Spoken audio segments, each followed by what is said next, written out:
Hi guys, how's it going? So I thought I'd better come on and explain my new arrival and give you guys a little bit of background information and a little bit of a story of who he is and why he's with me and my future plans with him and so on. So essentially about 2 weeks ago I was actually having a meeting, an over the phone meeting with a company regarding White Rose Equine, and after this phone call had ended I noticed that I had a missed call.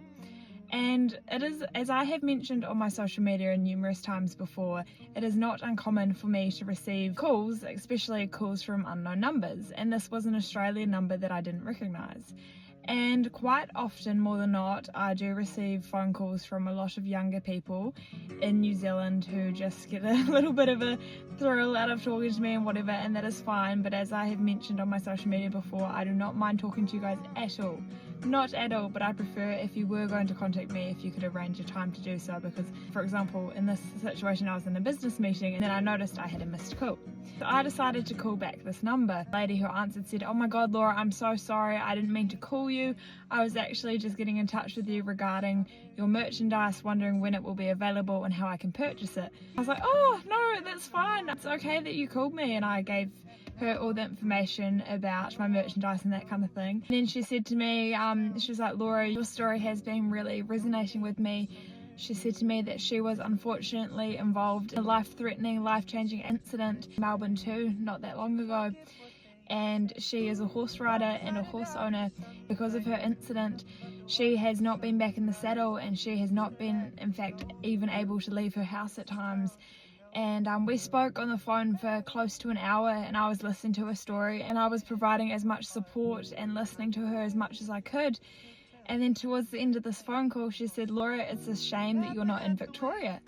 And I was like, "Oh, well actually I am in Victoria." And she said, "Oh my goodness, I just assumed by your accent that you were back in New Zealand and everything." And I was like, "No, I'm in Victoria." And she said to me, "I have a pony. He's been a very special member of my family for many years and I've had him since he was quite young." And she said, "And because of my incident I have not been able to ride him or work with him." She said that she is on the fence on what to do with him, and she said she would love for him to come to somebody such as myself who can do a little bit of everything with him and just get to know him and hopefully eventually find him a home of his own. And I said to her, "Well, I'm in the process of starting White Rose Equine up in Australia. It's only a business that has ever really been established in New Zealand. But I said I would be willing to take him." And she said, "Oh my goodness."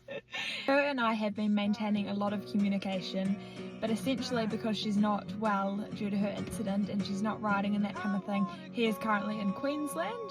So we had to arrange for him to be transported to where I am in Victoria. So he is getting on the horse truck first thing tomorrow morning and he is making his way down to the property that I'm currently training horses from in Victoria. So his name is Sefton, or as her and I like to call him, Sef.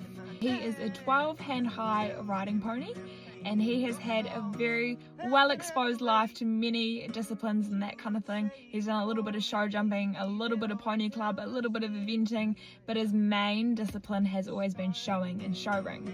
But essentially at this point in time he has not been in the competition scene for a little while. He has a few very minor behavioural issues that I'll be working through with him and that kind of thing, but essentially he is coming to join me and I am just going to enjoy him and maybe enter back in the competition scene in one way or another on him and that kind of thing. But essentially at this point of time he will be looking for another rider and another home of his own. So if you are a mother that is in Victoria or wider Australia or maybe even New Zealand that is after a well exposed safe pony for their child, I'd keep an eye out. Or even if you are a younger rider looking for your next pony, keep an eye on my page and what's going on, because it's safe to say that me and this little guy are going to be getting up to all sorts of adventures, and he already is a very successful all-rounder. But being with me and experiencing many different disciplines and everything all over again, it is safe to say he's going to be a very good all-rounder. So I'm excited. I'm gonna go meet him tomorrow, and I haven't trained a pony for probably a few years now. It's just incredible. Child me, I was never in the position to own my own horses and that kind of thing. I didn't actually begin owning horses till I was 16, and so child me would literally on every blow of birthday candles, on every night before Christmas, she wished under her Christmas tree that she would have a pony. And so it just makes me very happy that child me would just be over the moon right now that I have a pony arriving tomorrow for me to play with and hang out with and to introduce you guys to. So that is the story of little Seth.